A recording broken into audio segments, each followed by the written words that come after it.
นับแต่นี้อีก1,000 ปีเจ้าจะต้องชื่อคอยเพราะคอยคือบ่าวหม้อแคนพบโตแล้วบ่าวหมอแคนทีวันที่17พี่น้องได้ไปแจ้งความอยู่ที่ห้องการบ้านเวียงแก้วเมืองไซธานีนครหลวงเวียงจันทร์พบโตอยู่ใส่อยู่ที่เมืองหาดทรายฟองเส้นทะลุออกโพสี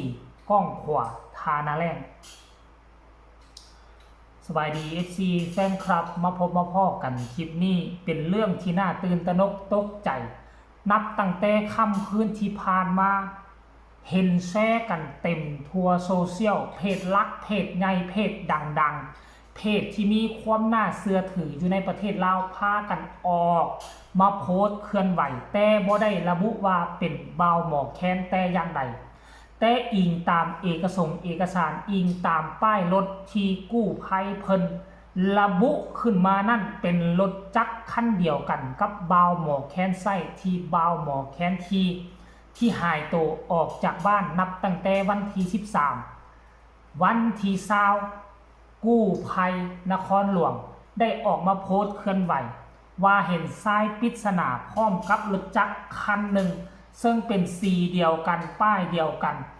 แม้กระทั่งธงเป้ธงพายโลกโซเชียลเห็นก็บอกว่าเป็นบ่าวหมอแคนแล้วมันเกิดขึ้นได้จังใดจากที่หลายคนสงสัยว่าบ่าวหมอแคนถูกอุ้ม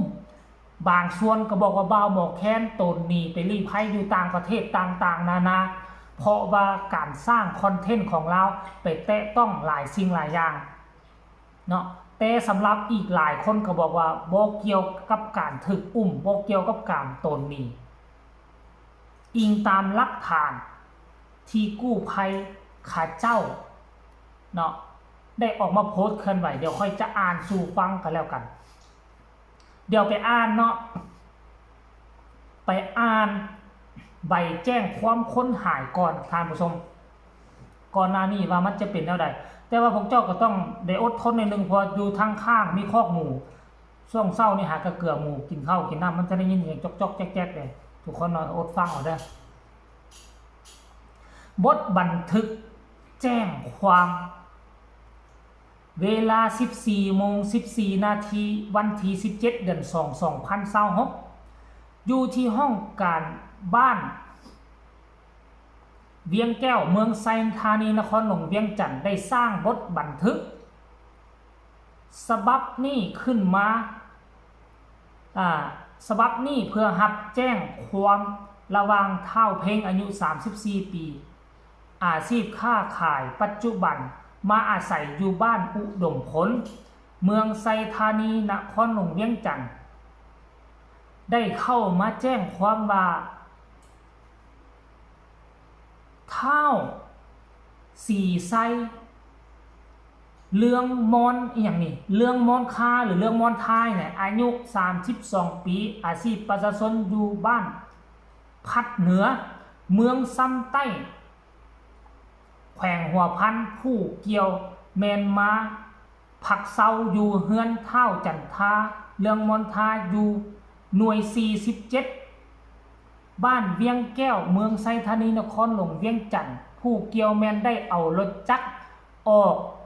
ไปแต่วันที่13 เดือน 2 2026 เวลาประมาณ 16:00 นาทีพร้อมกับรถจักรยี่ห้อซัมแมทเลขทะเบียนจก0834แขวงหัวพันมาฮอดวันที่17 เดือน 2 2026อันนี้เป็นอย่างญาติพี่น้องแมนบอสามารถติดต่อผู้เกี่ยวได้จึงได้เข้ามาแจ้งความไว้เพื่อเป็นหลักฐานมีกาจำในบงในบ้านซับเซ็ตแต่ว่าค่ำคืนที่ผ่านมานี่เนาะทั้งหน่วยกู้ภัยทั้งอย่างต่างๆออกมาโพสต์เคลื่อนไหวกันละเนระนาดว่าในวันที่20 เดือน 2 2026ได้พบเนาะได้พบทรายปริศนาว่าซั่นเด้บ่สามารถระบุตัวตนบ่มีเอกสารหยังเพื่อจะยั่งยืนตัวตนได้ เนาะส่วนหางของผู้เกี่ยวแมนได้เน่าเปื่อยไปแล้วนุ่งเสื้อยืดแขนสั้นสีเทานุ่งส่งขาสั้นสีน้ำตาลอยู่บริเวณดังกล่าวพบเห็นรถจักร1 คันสีเขียวหมายเลขทะเบียน0834ตรงกับเลขทะเบียนรถบ่าวหมอแคนเอาออกจากที่พักไปเนาะเป็นรถของแพงหัวพันอีกมีโทรศัพท์ iPhone สีดำและโทรศัพท์ซัมซุงสีบัวบ่สามารถเปิดได้ทั้ง2 หน่วยอยู่ข้างรถจักรพบเห็นธงยางสีฟ้าในธงยางมีเนาะสิ่งมึนเมาเนาะบ่ว่าจะเป็นเหล้าขาวบ่ว่าจะเป็นเบียร์บ่ว่าจะเป็นน้ำดื่มยี่ห้อหนึ่งเนาะแล้วก็มีฮอดหนังเข้ม4 ตอนอีกท่านผู้ชมจุดเกิดเหตุแมนอยู่ในป่าแคมทางบ้านดงพลแฮทางซอดไซทาบกทานาแรงดงโพสีเมืองหาดไซฟองนครหลวงเวียงจันทน์โอ้โหกู้ภัย1624เป็นผู้ไปพบนี่ท่านผู้ชมจากบ้านเราอยู่นี่ท่าเวียงแก้วถ้าค่อยจำบ่ผิดน่าจะอยู่แถวหลังดงโดกห่างจากจุดเกิดเหตุไปกับห้วย30 กว่าลักที่ท่านผู้ชม30 กว่าลักอยู่คนละเมืองกันแล้วเล่าไปเฮ็ดอีหยังอยู่หั่นเล่าหายตัวไปตั้งแต่วันที่13หลายคนก็บอกว่าเล่าถึกอุ้มไปเสื้อแต่ว่ามาเบิ่งตามหลักฐานแล้วน่าจะเป็นการเกิดอุบัติเหตุหรือบ่ขั้นท่าก่อนแล้วนี่ว่าคนให้เอาตัวไปเขาก็ต้องลักเอาทรัพย์สินแต่ทรัพย์สินของเรายังอยู่คือเก่าหลายคนก็บอกว่าอันนี้อาจจะเป็นการสร้างสถานการณ์บ่คนที่บ่หวังดีกับเราคนที่บ่ถูกเราคนที่บ่มักเรามันไส้เราน่ะเห็นเราเคลื่อนไหวต่างๆอาจจะอุ้มไปเสื้อแล้วก็สร้างหลักฐานว่าเป็นการเกิดอุบัติเหตุหลายคนก็ตั้งคำถามว่าเราสิไปเห็นอย่างอยู่ทางนั้นหรือว่าเราจะไปถ่ายคลิปอยากไปเห็นสถานีรถไฟลาวไทยอยู่ทางนั้นหรือบ่ท่านผู้ชมหลายคนก็ออกมาเฮ็ดคลิปเต็มแอปฟ้าพวกเจ้าผู้ซื้อไปเบิ่งรถเต็มแอปฟ้าต่างๆนานาเนาะ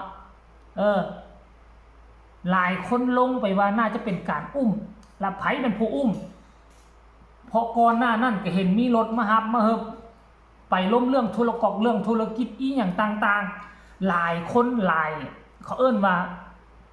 ครีเอเตอร์ทั้งแอฟฟ้าหลายคนกระตักกระเตือนเราแล้วและเราก็เคยเฮ็ดคลิปแล้วว่าเราบ่มีความปลอดภัยมีคนสิมาจัดการเรานู่นนี่นั่นแต่ว่าในที่สุดความจริงก็ปรากฏเราบ่รอดชีวิตถือว่าดับคารถคันเขียวขอแสดงความเสียใจกับครอบครัวบ่าวหมองแคนท่านผู้ชมเงินค้ำกำแก้วกำลังจะหลั่งไหลเข้ามาเพราะว่าเราก็เฮ็ดเราเป็นครีเอเตอร์เก่งแล้วก็มีลูกศิษย์ลูกหาที่ให้เราคุ้มเพจให้เพราะฉะนั้นคันเราคุ้มเพจให้นี่เงินค้ำกำแก้วทุกคนนี่จะหลั่งไหลเข้ามาอยู่ในมือเราในเมื่อเราบ่อยู่แล้วรหัสก็บ่ฮู้ครีเอเตอร์มือใหม่ที่เกิดขึ้นสิเห็นแนวใดต่อไปก็ต้องพากันสู้ซนกันแล้วกันขอแสดงความเสียใจมาณที่นี้ด้วยฝากกดไลค์กดแชร์กดติดตามเรื่องราวจะเป็นแนวใดเฮาต้องได้ติดตามเบิ่งว่าหน่วยสนสูบบ้านเฮาจะเก่งขนาดใดไปแกะห้อยนิ้วมือลายนิ้วมือถ้าเป็นต่างประเทศบ่เกิน3 วันฮู้โลดว่ามีไผเกี่ยวข้องมีไผไปนำแต่บ้านเฮาก็คือว่าหั่นแหละติดตามกันตอนต่อไปสำหรับคลิปนี้ลาท่านผู้ชมไปก่อนสบายดี